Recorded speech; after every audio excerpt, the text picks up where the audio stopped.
روسیې د څه لپاره په افغانستان یرغل وکړ؟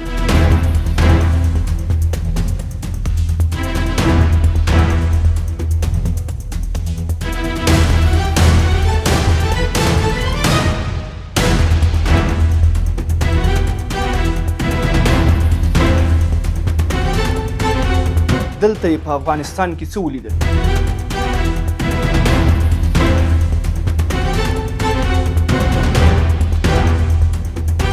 او څرنګه یې ستره امپراتوري ړنګه شوه؟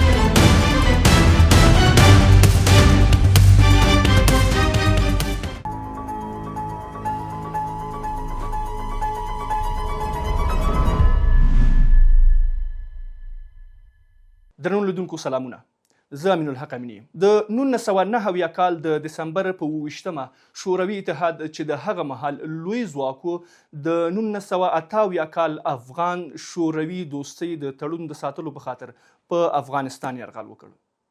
دا یوه پلمه وه. په افغانستان د شوروي د اشغال څو ستر لاملونه په ګوته شوي دي. لومړی دا چې شوروي په افغانستان کې د کمونیستي نظام ساتنه وکړي، ځکه د ثور له کوتتا وروسته د خلق او پرچم ډلو حکومتونه د خلکو له سخت مخالفت سره مخ شول او د نسکورېدو په حال کې وو. دویم ستر لامل د سړې جګړې سیاسي سیالي وه. شوروي اتحاد د امریکا او ناټو د نفوذ د پراختیا څخه ویره درلوده او غوښتل یې چې افغانستان د خپل اغیز په ساحه کې راولي. The Soviet Union is going to have to answer some basic questions. Will it help promote a more stable international environment in which its own legitimate peaceful concerns can be pursued, or will it continue to expand its military power? دریم علت د حفیظ الله امین د حکومت ناثباتي وه.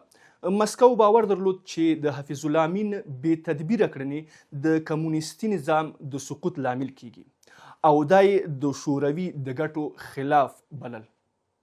څلورم دا چې افغانستان د جیوپولیټیک موقعیت له نظره ډیر مهم و، ترڅو دوی وکولی شي د دې لارې ګرمو اوبو ته ځان ورسوي. خو د شوروي د دفاع وزارت د یوې رسمي اعلامیې له مخې د افغانستان د اشغال یو مهم دلیل دا و چې په شمال او د امو سیند په شاوخوا سیمو کې ناامنیو زور اخیستی و او اندېښنه دا وه چې لمنه به یې د منځنۍ اسیا مسلمانو جمهوریتونو ته ورسیږي. ارواښاد محمد حسن کاکړ وایي چې نور محمد ترکی لا له وړاندې د هرات په قضیه کې له شورویانو څخه په ټینګار سره غوښتي وو چې افغانستان ته راشي او د شوروي د رسمي راپورونو پر بنسټ امین په بېلابېلو وختونو کې د شوروي د سرتیرو غوښتنه کړې وه.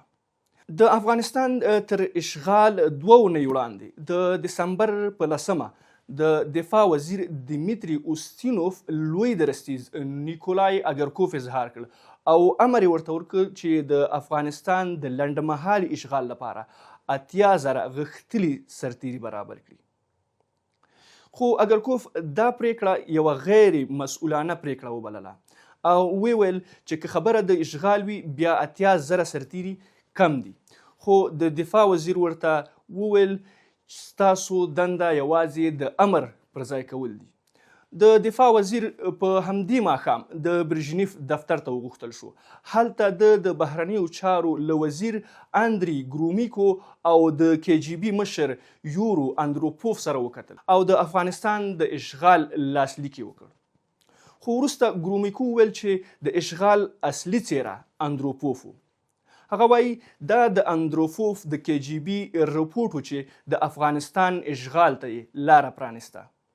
خو خپله اندروپوف هم په بشپړ ډول د افغانستان د اشغال پلوي نه و. هغه د دسمبر په نیمایي کې برژنیف ته یو لیک واستاوه او ورته یې وویل چې په کابل کې د شوروي پوځ 2 کنډکونه د کارمل د واک ته رسولو لپاره کافي دي. دې ټولو موضوعاتو ته په کتو سره اندروپوف خپل ځانګړی استازی جنرال ایوانوف ته دنده وسپارله چې افغان چارواکو او په ځانګړي ډول امین ته ووایي چې د KGB د معلوماتو پر بنسټ د پاکستان وسلوال پوځ پلان لري چې پر نورستان برید وکړي او بیا هلته مجاهدین موقتي حکومت رامنځته کړي. ایوانوف په همدې لیدنه کې د خپلې تیري یوه ورځ وړاندې وویل چې باید د افغانستان پوځ په نورستان او بدخشان کې عملیات ترسره کړي. اومه او اتمه فرقه دې ننګرهار ته واستول شي او په بدخشان کې د عملیاتو لپاره دې د نهرین فرقه او بامیانو ته دې یو غونډ واستول شي او د یاد تشې د ډکولو لپاره شورویان چمتو دي چې په موقتي ډول 3 کنډګونه واستوي، یو په بالاحصار، بل په بامیانو او دریم په کلګي کې ځای پر ځای کړي. په همدې بهانه شوروي د یرغل لړۍ چټکه کړه او د یوې اونۍ په اوږدو کې 50,000 سرتیري او بیا ډیر ژر 100,000 سرتیري افغانستان ته راولېږل. الشین او انتونوف په 350 ترانسپورتي الوتکه کې کابل او باګرام ته ځواکونه ولېږدول. ځینو سرتیرو کابل ونیو او نورو بیا شمال ته واستول شول چې د سالنګ د لارې کنټرول په خپل لاس کې واخلي. افغانانو ډیر کم مقاومت وکړ. لامل هم همدا و چې فکر کېدو شورویان د امین په واک کې ساتلو لپاره راغلي دي.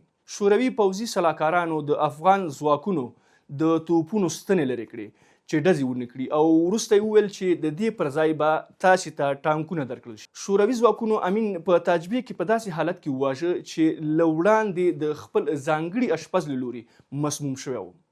د حفیظ الله امین ساتونکو تر لږ مقاومت وروسته ماتې ومنله.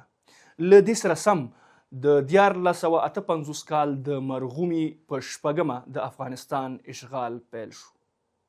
شوروي اتحاد له 1922 کال څخه وړاندې د افغانستان د گاونډ منځني اسیا په ګډون قفقاز او نورو سیمو کې مسلمانان سخت وځپل او هلته یې د میلیونونو مسلمانانو په وژلو سره اسلامي خوځښتونه له منځه ویوړل. شوروي اتحاد پر خپلو مستعمرو داسې ولکټینګه کړې وه چې د نه ماتېدونکي ځواک په توګه یادېده. خو بېوسلې ولسي افغانان د دوی په اصطلاح نه ماتېدونکي ځواک په مقابل کې تش لاس جګړه پیل. د یرغل په وړاندې په ټول هیواد کې ولسي پاڅونونه پراخ شول.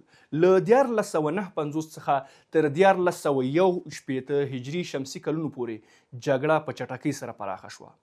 مجاهدین په غرنیو او کلیوالو سیمو کې د چریکي جګړې تکتیکونه کارول.